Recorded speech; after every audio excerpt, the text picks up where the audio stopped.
Yogena chittasya padena vacham malam sharirasya cha vaityagena yopakurutam pravaram muninam padanjalim pranjaliranatosmi stuve padanjalim vyasam shankaram cha munitrayam katra sutrasya bhashyasya kramadvivaranasya cha. There are a few sutras in the fourth chapter, that is Kaivalyapada, which can be understood only in the light of some systems of Buddhism, because Patanjali doesn't agree with some of the metaphysical doctrines of Buddhism like Vijnanavada and Shunyavada. So perhaps those of you who may not be familiar with the different systems of Indian philosophy, including Buddhism, may need some explanation. Yes. So after some sutras, we will come to that, then I will discuss. So the last sutra we discussed was Hedu Kalasayalambhanehi Samgrihita Tuad Esham Abhave Tadabhava. That we already discussed this combination, how one after another, each of these characteristics lead to this accumulation of bondages we already discussed. So I'm not going to repeat them again, but now the next sutra. Those of you who got doubt, we can ask at that time. But one important point to be kept in mind is the 10th sutra, Tasam Anadittam Cha Ashisho Nityatva. The sutra tells you that vasanas, that is tendencies and characteristics and impressions in our mental system, they are beginningless. They don't have a beginning. That's because desire itself is beginningless from that respect. Next sutra is Atita Anagatam Surupado Asti Advabeda Dharmanam. So need some explanation. First of all, let us see the word. Dharma here means characteristics or qualities. Advabeda means, in Sanskrit it's called Kala Bheda, means past, present, and future. Adva means time. And how do we understand time? Time is understood in terms of the past, present, and future. So everything exists all the time. That's what it means. So what we see now is openly manifest. And what we already experienced in the past, they also exist, but in subtle form. And what is to come in future also exists in subtle form. When they become manifest, it is called abhivyakta in the language of Patanjali. It becomes manifest. In other words, everything exists all the time. Now, this needs some understanding, some philosophical discussion. According to Patanjali's system, effects also exists in cause. So, if you can think of the entire creation or existence, you can divide them into three categories when you think in terms of time. That is past, present, and future. Now, what Patanjali tells you is this, very simple, in simple language. What you see in front of you is the present. That present already existed before it becomes abhivyakta or manifest. For example, a tree. A tree exists in the form of a seed. And when the seed evolves, it becomes a tree. So the tree is the effect, and the seed is the cause. When suppose you have a pot of clay, a pot made of clay, or let's say a golden ornament, an ornament made of gold in front of you. According to one school of Indian philosophy, the ornament existed before let's say a jewelry maker, or maybe who is the one who manufactures ornaments from gold. Before he actually manufactured the golden ornament existed in the form of gold. And through the instrumentality of the manufacturing process and the let us say the one who makes the ornaments, the gold becomes golden ornament. A pot made of clay exists in subtle form in the form of clay before a pot maker converts the clay into a pot. And even after you break the pot continues to exist in the form of clay. In other words, the effect pre-exists in cause. This is one important view in Indian philosophy. So this is an important point. Remember, a few important teachings of Sankhya philosophy, which is the basis of yoga philosophy, and also some schools of Buddhist philosophy also should be discussed before we come to the next few sutras, because Patanjali wrote these sutras keeping in mind these philosophical doctrines. So one school is called Satkaryavada, and its contrary is called Asatkaryavada. Satkaryavada means the karya, the effect exists in the cause. Just as I mean, a tree pre-exists in the seed. A pot pre-exists in the clay out of which the pot is made. The pot is the effect, and the clay from which the pot is made is the cause. So even before the pot maker makes the pot exists, but it is not abhivyakta, it is in subtle form. It is in the sukshma form. That's the idea behind. It is called Satkaryavada. Its opposite is called Asatkaryavada. So maybe those of you are interested, this also may be interesting for many students of philosophy. So this Satkaryavada, that means the doctrine that effect pre-exists in cause, was held by Sankhya philosophers, and also it is the view of Advaitins and other non-Advaita Vedanta schools like Ramanuja, Madhva, Vallabha, and others. They all exist. They all believe, they all accept this doctrine of Satkaryavada. Of course, there is a difference between the interpretation of Satkaryavada by Advaitins and also by Vishishtadvaitins and Dvaitins. That's a different matter. Advaitins believe when the effect is made, it is only apparent transformation. Vishishtadvaitins believe that when the cause becomes the effect, it is real transformation. So under this Satkaryavada, there are two other subsidiary schools. One is called Parinamavada, which accepts the doctrine that when the cause becomes the effect, it really undergoes real transformation. It's called Parinama. Parinama means real transformation. According to Advaita, when the cause becomes the effect, that transformation is not actually real, it is only apparent.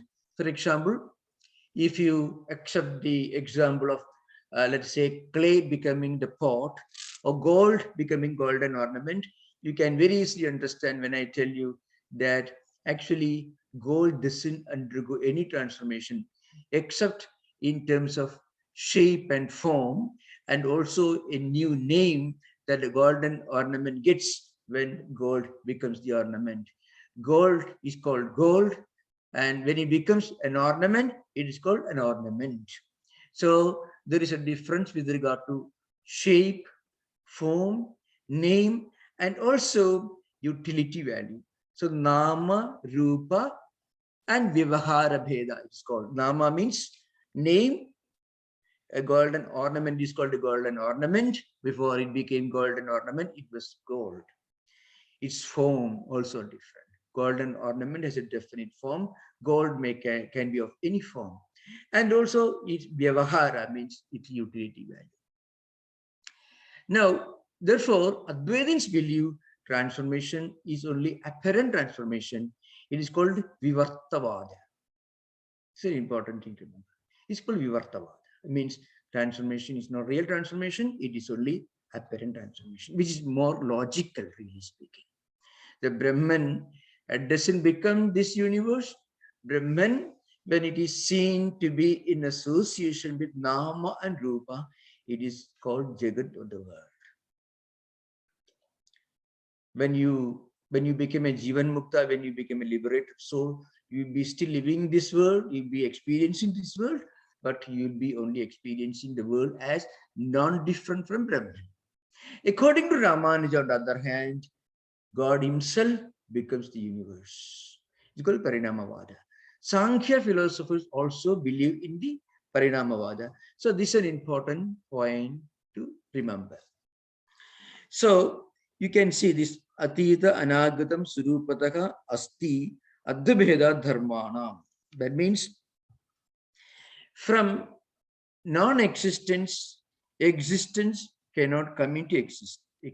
Existence cannot come into existence from non-existence. Nothing can exist from non-existence.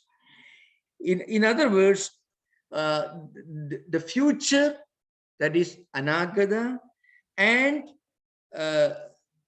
Buddha, that is Atita, they may not be manifest, still they exist in a Vyakta's form, means in subtle form. What does it mean? It means, just like saying, the golden ornament pre-exists in the form of gold before it became golden ornament. And when that golden ornament is turned into something else by a goldsmith, then also the same gold exists, but in another form. So past, present, and future are seen in a single dimension, as a single line, according to the Sankhya philosophers. This is an important point to keep in mind for a proper understanding of the coming sutras. They Vyakta Sukshma Gunatmanaha, and then Parinamayakatva Vastu Swami Chitta Bheda Tayo Vibhakta Pantha. All these sutras can be understood only in the light of a proper understanding of the doctrine of Parinama, means the doctrine of evolution according to Sankhya philosophers, and how it is perceived and interpreted in different ways by different schools of philosophy. Now, according to, of course,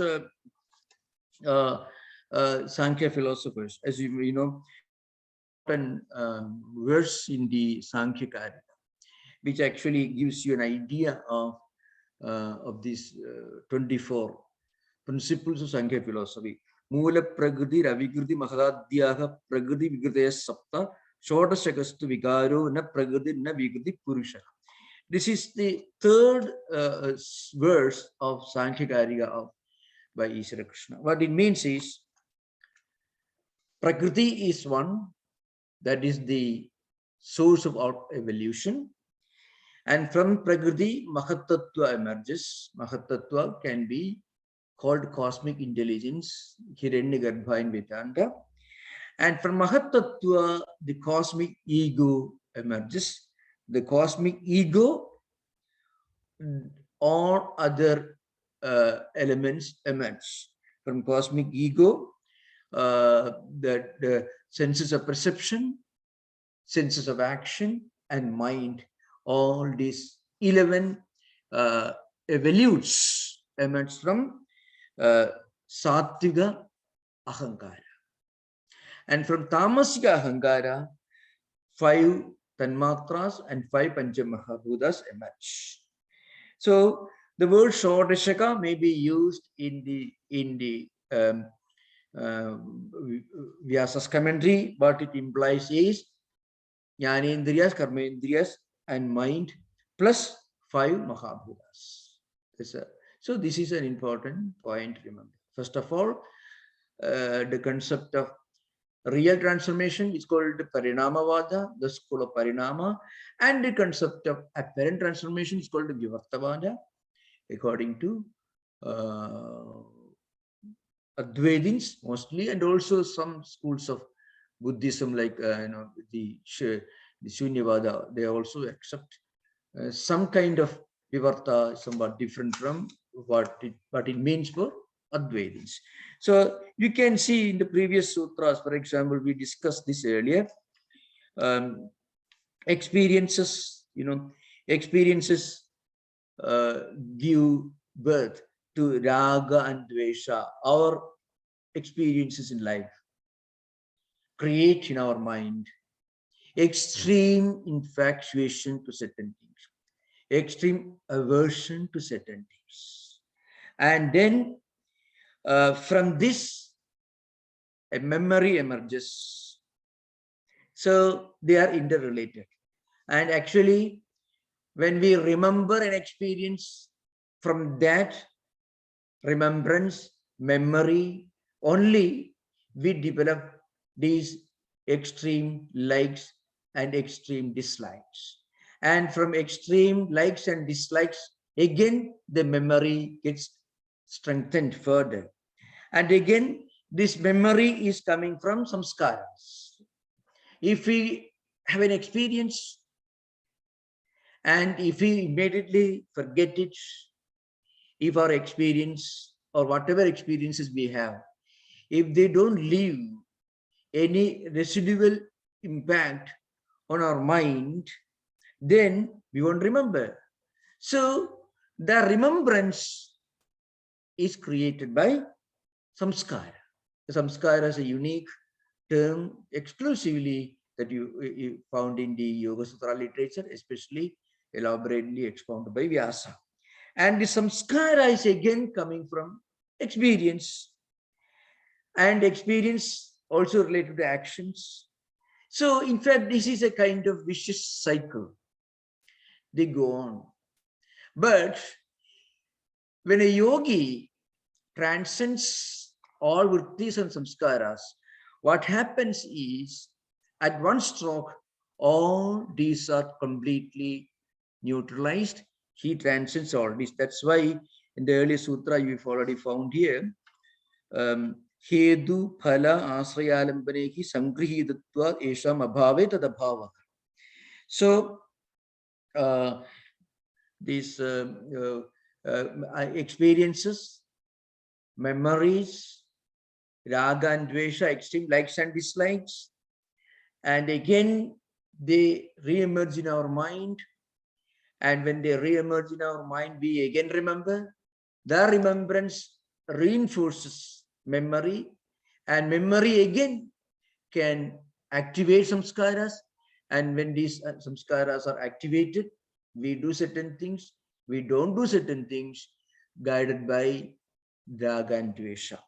Now it is a kind of prison, we call. It's actually a complex tentacle, like a prison house. They're all interrelated. Hedu, phala, asraya, and vishaya. Hedu means cause, phala means effect, asraya means support, alambana means different objects. These are all interrelated. When you actually get this Vidambhara prajna that we discussed earlier, and when you actually succeed in this vritti nirodha, what happens? We get complete freedom from this tentacle, this hedu, phala, asraya, and alambana. means cause, effect, support, and different objects. All these completely disappear. We become free. Or what happens? In other words, samskaras become like a burnt seed. They don't disturb us any longer. Now, this is one important aspect of Yoga Sutra. Second point that should be kept in mind is it's again is related to Buddhist philosophy. So you can find in the after the 15th sutra, Vastu Swami Chitta Bheda Tayo Vibhakta Pantha means. See this. We actually see the same object, and this continuity of memory of having experienced or seen something, it continues. So this again can be called a refutation of one school of Buddhist philosophy called Vijnanavada. It's called subjective idealism, which tells you that external objects are totally unreal. So I shall try to explain a few important things about the background of Buddhist philosophy and why Patanjali contradicts these schools of Buddhism.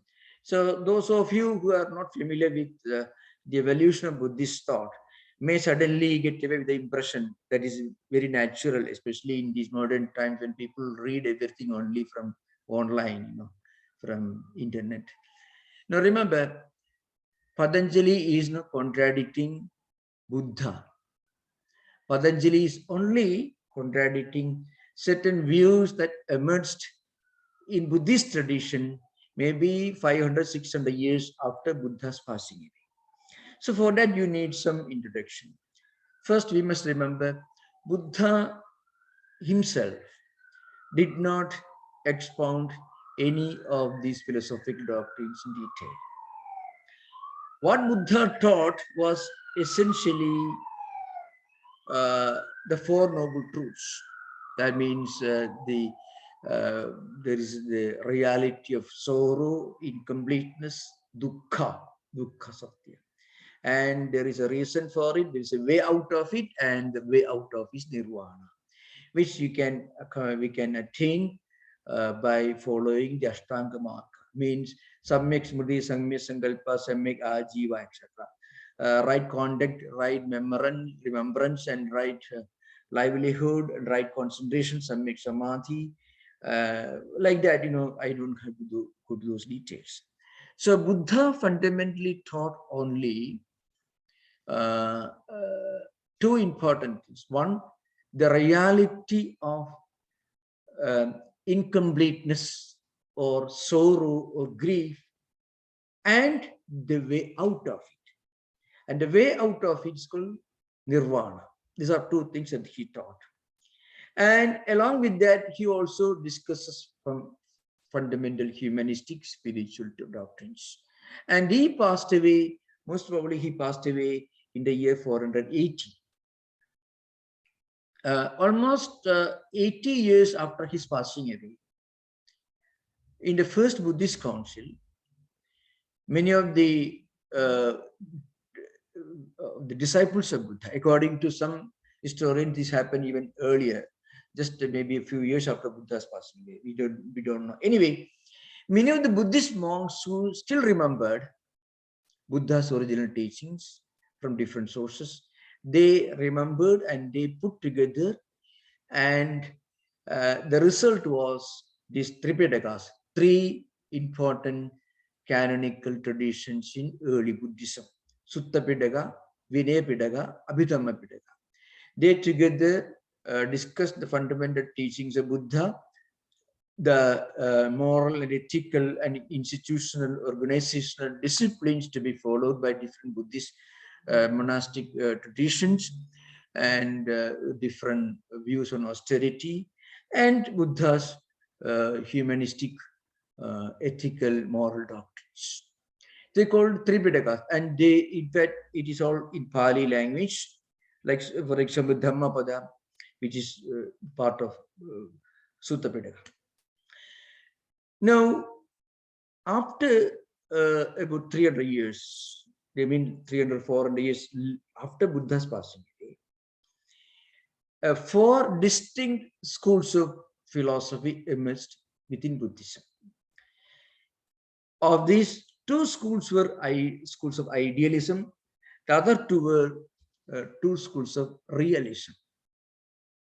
The schools of realism were called Sautrantikas and Vaibhashikas, who did not deny the existence of everything, and who believed in some degree of reality of external things.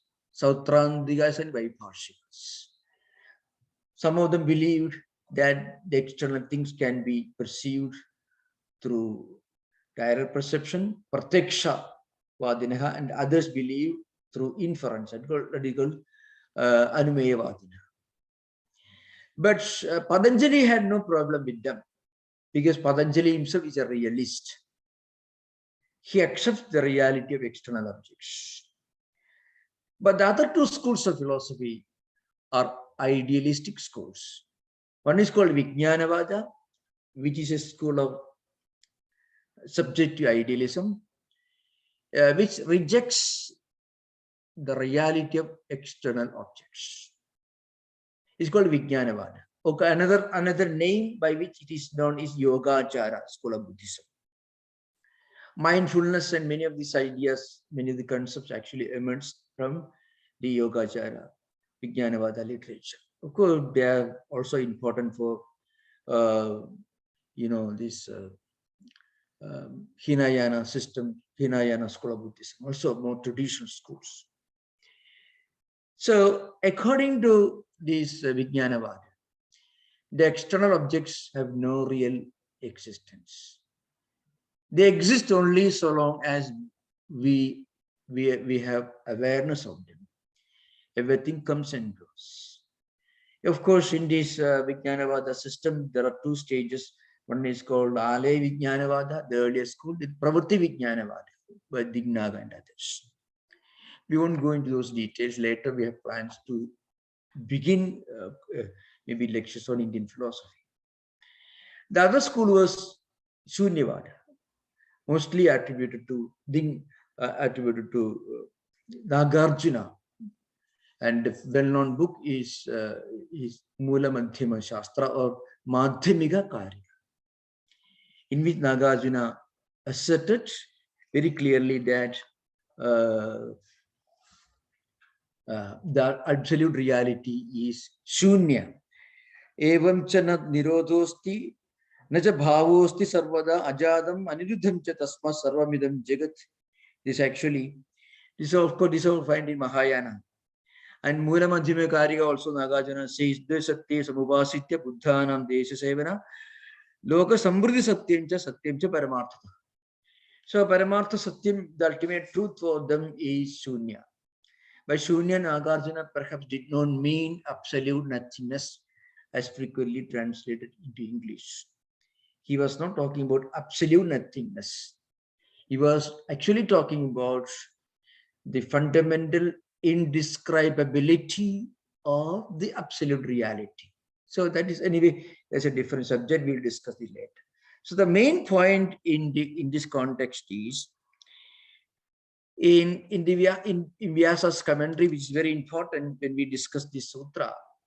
Vyasa tries to make it very clear that external things do exist. They are not unreal as asserted by Vijnanavadins. They are real. And of course, there is one sutra that Vyasa inserts in his commentary.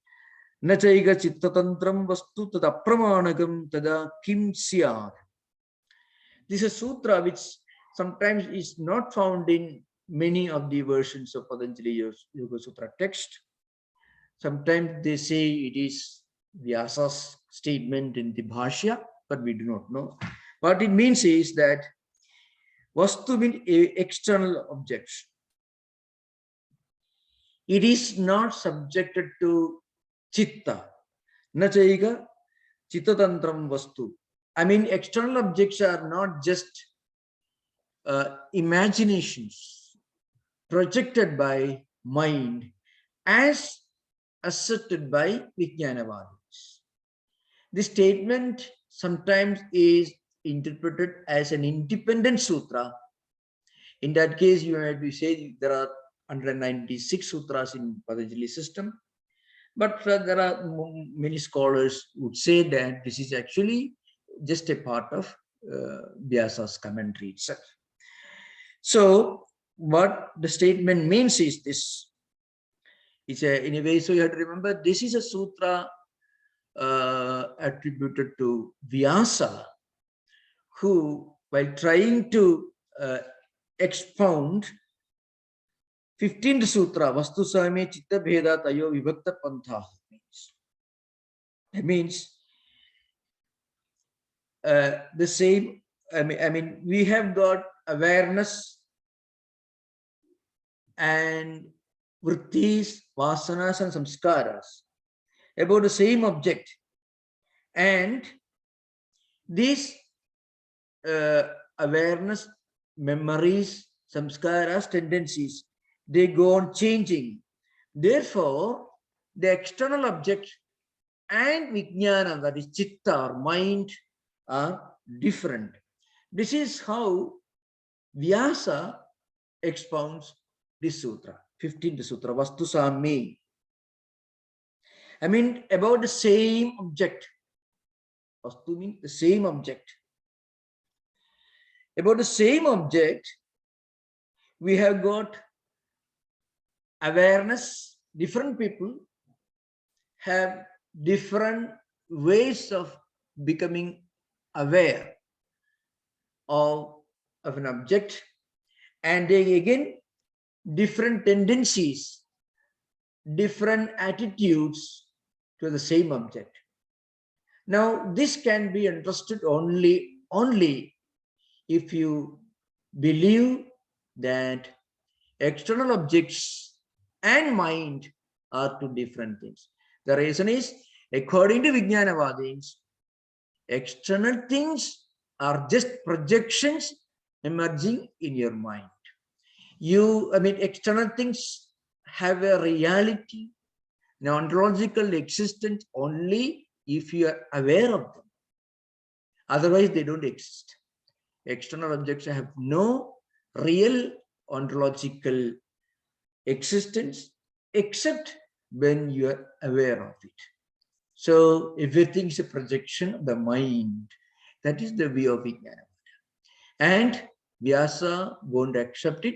So Vyasa says, Nachaiga chitta tantram vastu. Vastu na chitta tantram. External objects are not necessarily projections of the mind dependent upon our memory, our awareness for their existence. Because if it were so, then what happens to them when nobody is aware of it? If nobody is aware of something, can you say that object is non-existent?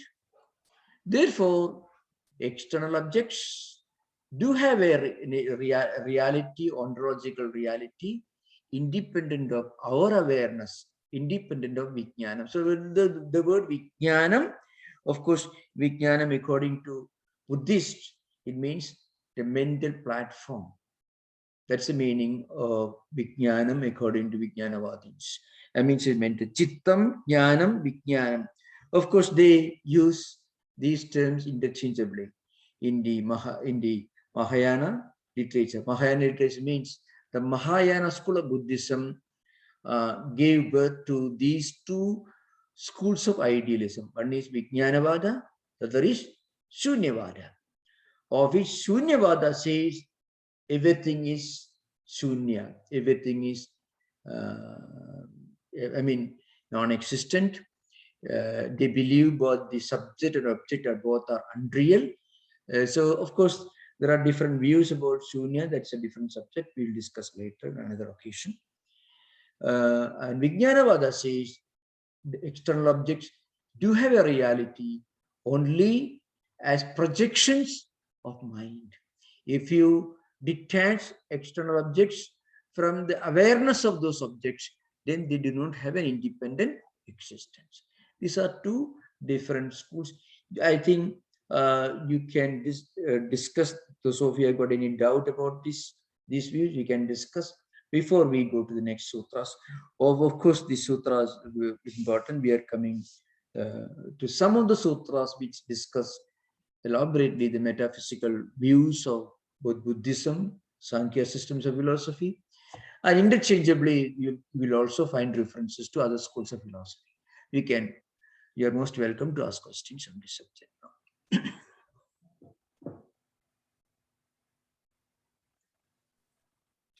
Can I ask a question now, or should I wait? Yeah, you can ask now. Yeah, this is question session. Yeah. Oh, okay.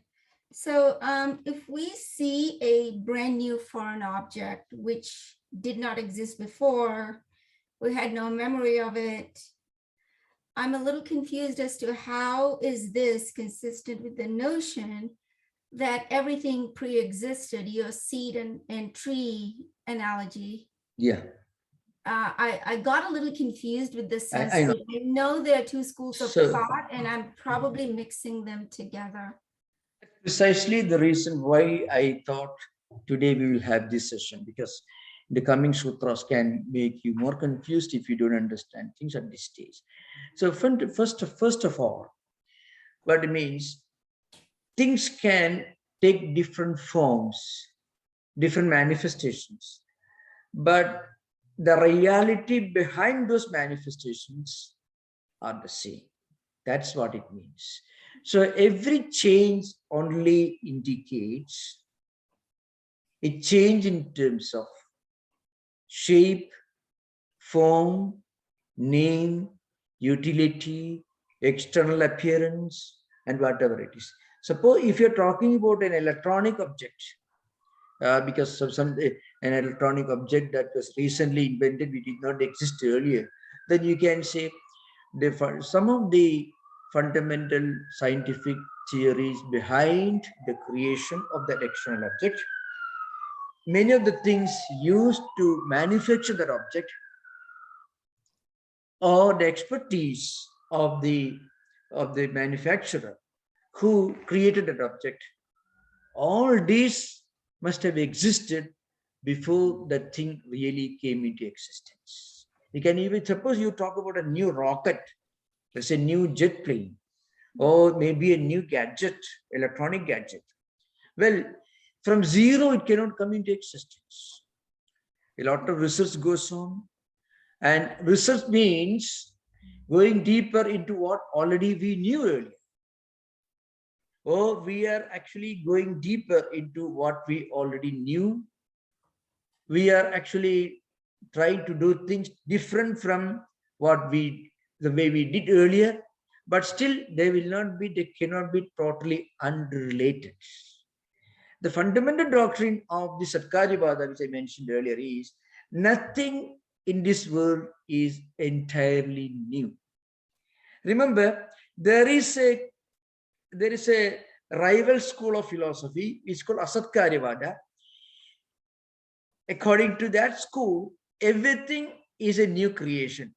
You see, for example, they will tell you, suppose you are stitching a shirt or a cloth from fiber, maybe from cotton. They will tell you that there is no connection, no relationship between the cotton and the cloth that is made out of the cotton. They will tell you that this is the rival school of philosophy. In fact, in Indian metaphysical systems, unless you study very traditionally, you will understand it is so extensive. There are not hundreds but thousands of books written on hermeneutics, epistemology, and there are different schools. Anyway, there are 74 schools. We call Vada, and different sub-schools. I will go into those details later. No. So the point is, the rival school of philosophy will tell you, it's called Arambhavada. Arambha means a new beginning. What it tells you, for example, a cloth is totally different from that threads or the cotton from which the cloth is made. A golden ornament is totally different from the gold from which that golden ornament is made. And they have their own arguments. They will tell you, you don't wear threads or cotton. You wear only a cloth that is made from cotton. So there is a fundamental difference with regard to utility, usefulness, practical usefulness. It's called vyavahara bheda. And then they will tell you that when you actually turned cotton threads into cloth, actually the cotton threads cease to exist as cotton threads, because now they have become cloth. So there is no connection between. This is, so every new creation, every effect is a new creation. Every effect is the emergence, it signifies the emergence of something totally new. We did not exist before that. If it existed before that, then what was the need for it to exist now in a different form? They will argue. They will say a pot made of clay, it is something totally new, because you don't use clay to store water. You use a pot to store water. Mm-hmm. So when you actually turn the clay into a clay pot, the clay ceases to exist as clay. It has become a pot. Now, this is the school called Arambhavada. In fact, for information, Indian schools of Nyayikas means Indian school of logic. Mm-hmm. Gautama, Dignaga, and Navinaya, the three stages of evolution of Indian logic. Gautama was the ancient 1200 BC logician. Then Dignaga was the Madhyama Nyaya, he was a great Buddhist, he was a logician. Then Navinaya in the 11th century. So you find Indian schools of logic, they believe that every effect is a new creation. Every pot made of clay is a new entity. Every effect is something totally separate and new and different from the cause. It's called Asatkaryavada. It's the opposite of Satkaryavada. So, but logically speaking, Satkaryavada seems to be much more real, because that, this is important. Those of you who have got the book with you, 12th Sutra, Atida Anagadam Surupataha Asti, Adveda Dharmanam. In fact, this view should be kept in mind when we discuss, again, we will discuss this 12th Sutra. We'll discuss the commentary by Vyasa and others. So this is an important thing to remember. Vyasa's commentary will not be understood unless you keep this in mind. So these contrasting schools of thought. According to one school, it's called Asatkaryavada. Every effect is a new creation. And it is, for example, they will tell you a mango tree has absolutely nothing to do with the seed from which it comes. According to Naiyayikas and Vaisheshikas, Indian logicians and Indian atomists, Kanada and Gautama, the two founders. But according to Sankhya and Yoga and Vedanta, they will tell you that nothing new can really come into existence. That is essentially the idea conveyed by the 12th Sutra, Adida. Adida means what belongs to the past. Anagata means what is yet to come, what belongs to future. And Surupdagasti, and what is right now existing. So past, present, and future, they all exist on the same line. That's what it is. So I can give an example, since you are asked a very fundamental question in Indian philosophy. If you are a goldsmith, and if you are running a jewelry shop, you will judge the value of all the golden ornaments you are selling only in terms of the quality of the gold from which it is made. Workmanship is something different, I tell you. But a pot maker, he has many pots in his shop, pots and pans and cups made of same clay, but he may look only at the pot, sorry, at the clay.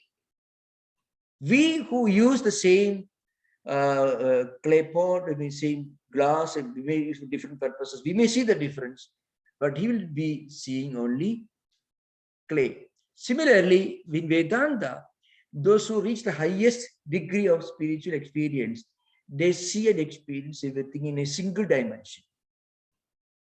Single dimension. What it means, past and present and future are only lines that we draw in our mind, and our mind is only a changing entity. It is not essentially a fundamental reality. That's the idea behind.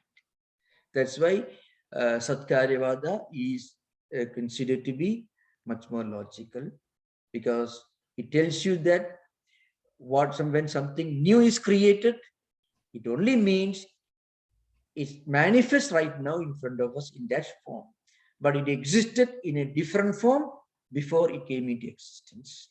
A seed, a tree exists. A tree exists as a seed, and after the tree collapses, again the same tree may be existing in the form of seed, its own seeds.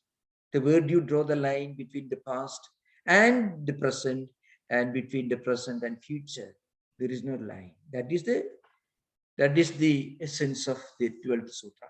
Okay, thank you.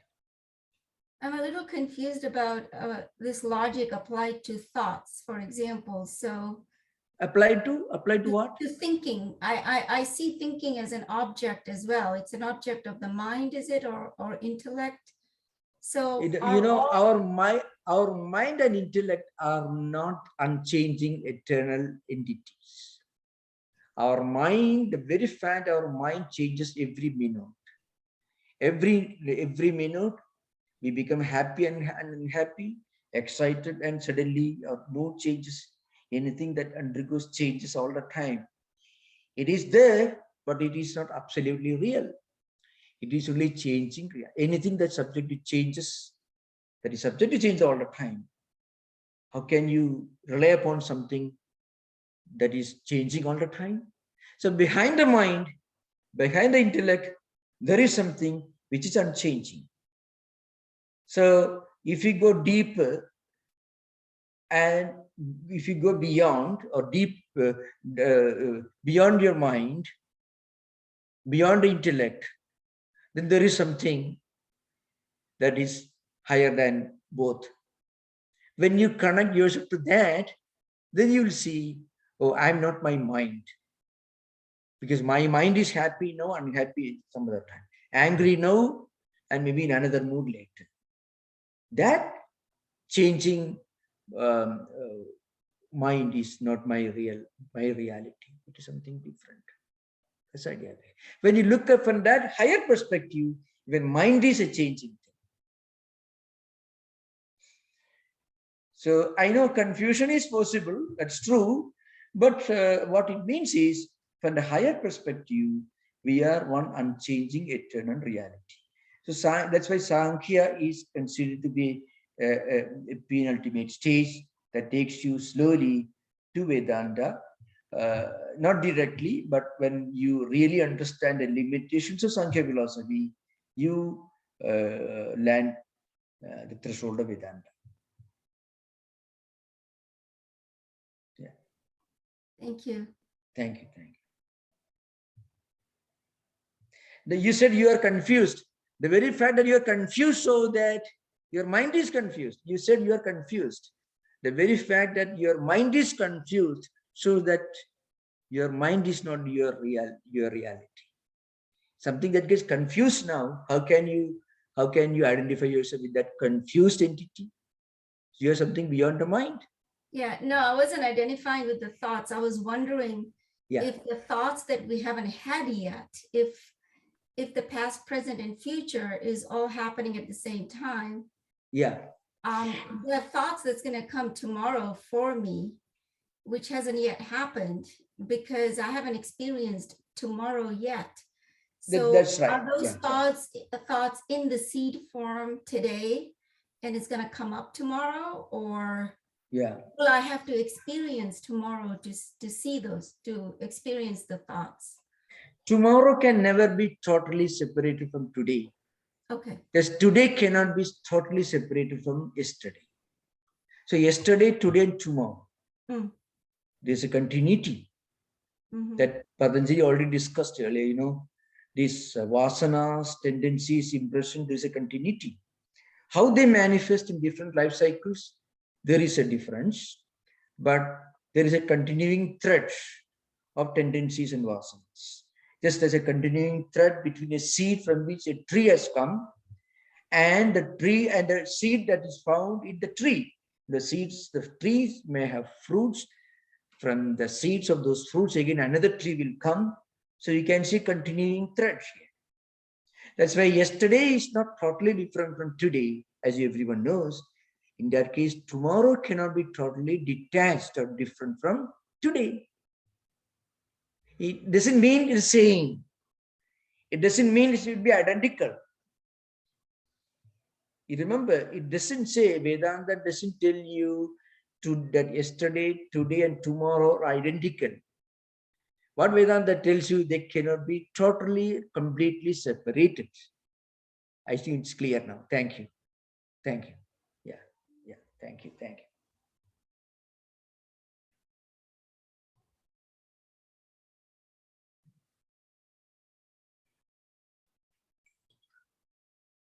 Pranam Maharaj. Yeah, Desires are beginningless. Yeah. So that desires, I hear about these three Shaktis, Ichha Shakti, Jnana Shakti, and Kriya Shakti. I don't know Yeah. it's from Shakteyas or from Kashmiri Saivism. Is Ichha Shakti, is it here in this sutra, is it referring to that power of the God, that eternal? Yeah, no. Now, you can find this in the Lilita Sahasranama. Ideas can be found in Chandi, that Durga Saptashadi, it's called Devi Mahatmya, and so on. In the Shakta tradition, it's Ichha Shakti, Jnana Shakti, Kriya Shakti, Surubini. But there, actually, the Divine Mother is conceived to be the creator, the sustainer, and eventually the source of dissolution of this universe. So without an ichcha, and along with that jnanam, nothing can be created. So this is just an attempt to define and understand the ultimate divine feminine, the feminine divinity, as the creator, sustainer, and the source of dissolution of everything. So that ichcha is different from this ichcha. See, for example, asisha. Asisha is essentially, it means desire. But here, it is interpreted in the Yoga Sutra literature as desire to continue, to enjoy, to live, desire to continue. In fact, more or less, it is used in the same sense in which it is used by Buddhists when they talk about pratitya samutpada, the 12-link chain that is responsible for life cycles, the past, present, and future. So that ichcha, the desire to enjoy, the desire to live, the desire, the clinging to life, so to speak, clinging to life. That's the meaning of the word in the sutra, the 10th sutra, tasam anadittum cha asisho nityatvad. So these vasanas are beginningless. They don't have a beginning. The reason is this asisha, the desire, the clinging to life, the desire to live and enjoy life, that is linked to vasanas. It is always there. It is always there. It is eternal in that sense. Because desire is a manifestation of vasana. So tasam here means vasananam. I mean, it relates to vasanas. Vasanas are nothing but expressions of desire that are already accumulated in the mental system called chittam. They manifest as clinging to life, desire to enjoy, continuity in that. So it is eternal in that sense. Ichha Shakti, Jnana Shakti, Kriya Shakti, Surupini in the Shakta literature. The Ichha Shakti is actually the fundamental will, without which and knowledge and the creation, which are essentially what is keeping this world going on.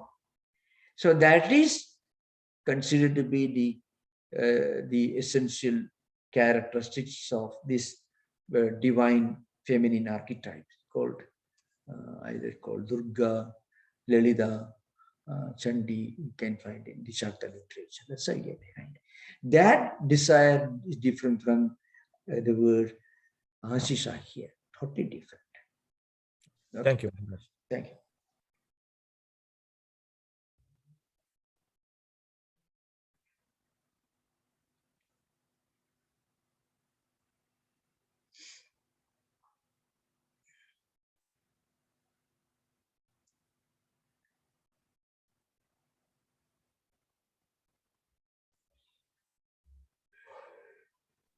Maharaj, Yeah, welcome, welcome. So Patanjali's Yoga Sutra, was it written after Buddha came or before that?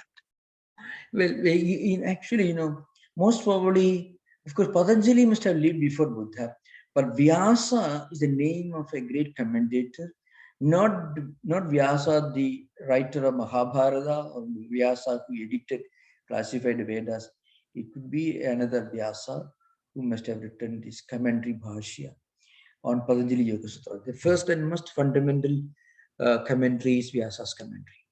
So it is Vyasa who actually interprets the sutra as a refutation of Vijnanavada. It comes after the 15th sutra, Vastu Swami Chitta Bheda. The word Chitta is used. That's again the term used in the Vijnanavada school of philosophy, it's Yogacara system.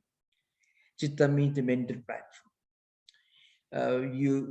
External objects have a reality, have an ontological existence only so long as you are aware of their existence. Otherwise, they have no existence in that sense. So most probably, Vyasa must be a great writer who lived during the post-Buddha period. That's the idea behind. Thank you. Yeah. Pranam Maharaj, one question about Sanskrit probably. What is the difference between Hetu and Karana? Hetu. Oh, Karana is used in the sense of cause in Vedanta philosophy, literature, everywhere. Hetu is a term used in mostly Nyaya context. Yeah. Indeed, it is an important. Of course, Mandukya Karika, Gaudapata Karika, it comes. But Hetu is an important technical term in Nyaya vocabulary. Karana is a more general. It's a much more general term. In this sense, for example, you don't say the seed is the hetu of the tree. You don't say. You say the seed is the karana of the tree. You can say.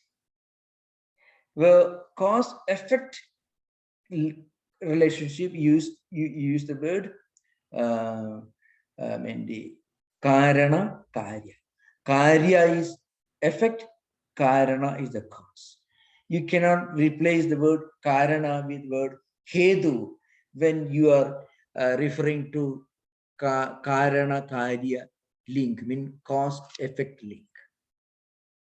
Hetu is a very important technical term used in the Nyaya literature, Vaisheshika literature. Of course, for that very reason, because Nyaya is an important element in understanding Vedanta also, all systems of Indian philosophy can be properly studied only with a proper understanding of Nyaya. So in that sense, this is also used. Thank you. Yeah.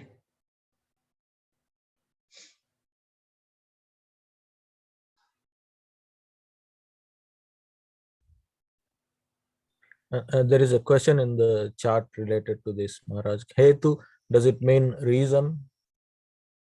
Hedu can also mean reason.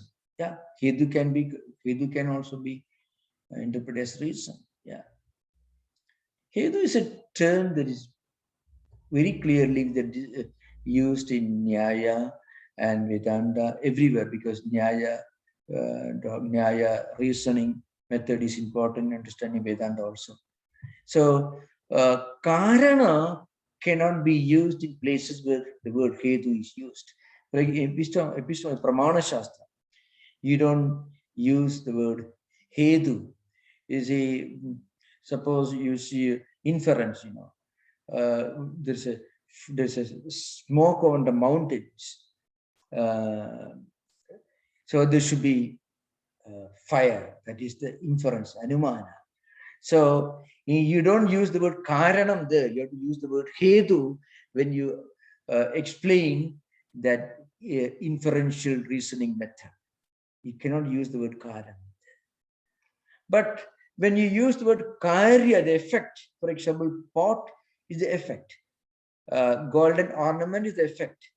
There you don't use the word hetu in place of karana. When you talk about, for example, gold is karana and golden ornament is karya, the vriksha or tree is karya, bija or seed is karana. You don't use the word hetu in that context. That's I get. Thank you. Thank you. Thank you.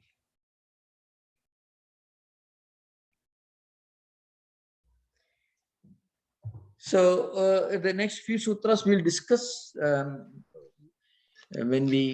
because they should be understood in the light of Vyasa's commentary, who brings in a statement with a view to make sure that the Buddhist Vijnanavada view of the unreality of external objects cannot be accepted. That's what Vyasa says. That is, nachaiga chittatantram vastu tada pramanagam eka chittatantram na apramanagam tada. He uses this word. So we'll discuss this later. Thank you. Namaskar. Swamiji, there is a question in YouTube, Maharaj. Yeah, most welcome. Yeah. The devotee is asking, was Patanjali considered a Buddha? No, was no. he going about his life doing karma yoga? Well, there is no view, not even by the wildest stretch of imagination can you ever say that Patanjali had anything to do with Buddhism. Patanjali belonged to pre-Buddhist period. Buddha belonged to 6th or 5th century BC, and Patanjali must be much earlier figure. Many of the commentators who come in the lineage of Patanjali tradition must have been Buddhist, because Yogacara system of philosophy got that name because many of the practitioners of Buddhist monks of the Yogacara system must have been practitioners of yoga also. That could be the reason. But Patanjali was not a Buddhist. Never. There were some commentators in the yoga tradition who must have been Buddhist, at least according to some scholars.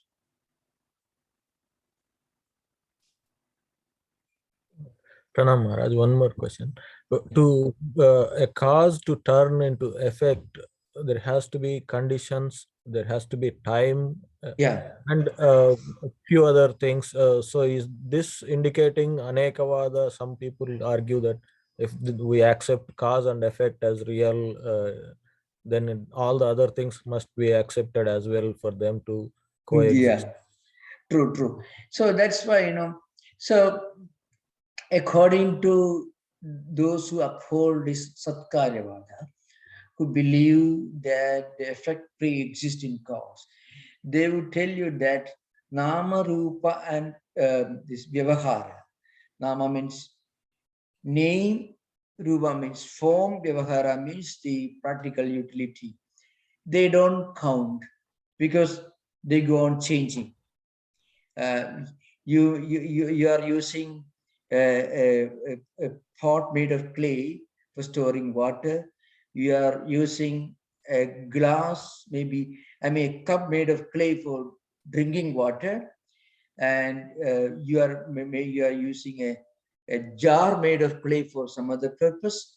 So whatever may be the utility and whatever may be the shape, the form, and whatever name you give it, essentially it is clay only.